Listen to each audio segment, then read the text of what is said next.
Thank you guys for joining us. We're here for our first ever Ask the Expert video here on Facebook Live with Dr. Lewis Jett, horticultural specialist for the WVU Extension Service. Lewis, thank you for joining us. Glad to be here.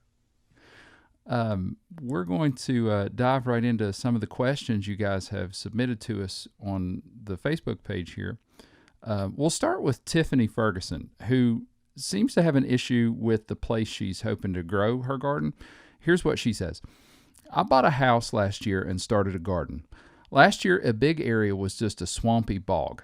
I put all of my grass trimmings, veggie peals, coffee grounds, etc. in it and tilled it this spring. It went from standing water swamp to just super heavy wet mud. It's still too wet to plant in that area though. I added a bunch of peat moss, but I'm afraid of making the soil too acidic if I add any more. What else would you recommend adding to make it usable this year? Well, I think on that issue, adding more organic matter, like you did before, that sort of just absorbs the moisture and sort of makes it more saturated and holds more water.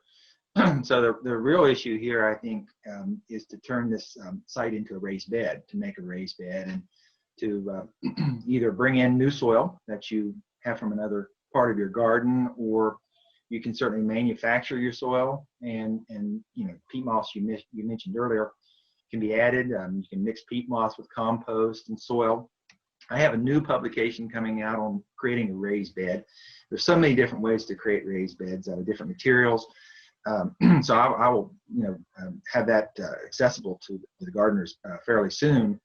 But I think if you have drainage issues, that certainly would solve it. And raised beds have so many advantages for, making it easier to garden, do square foot gardening, to do more perennial gardening.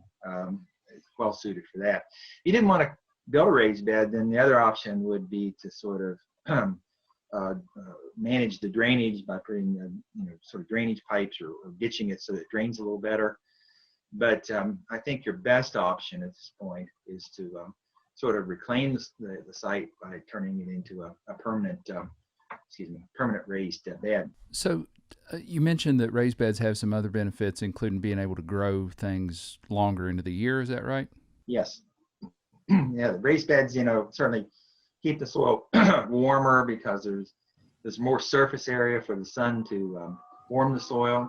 It's making the soil, obviously the soil or the root zone is deeper because your bed is high. It's 10, 12, 18 inches high, depending on your whatever height you have or you want. We just built some that were 18 inches high, some that were 10 inches high.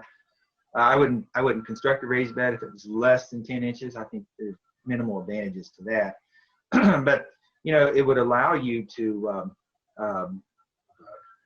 grow crops year round. I mean, you could overwinter crops in these raised beds, turn them into cold frames. You can overwinter carrots and spinach and kale and crops like that, or you can overwinter perennial herbs or strawberries or something, or asparagus. They're very well suited for asparagus.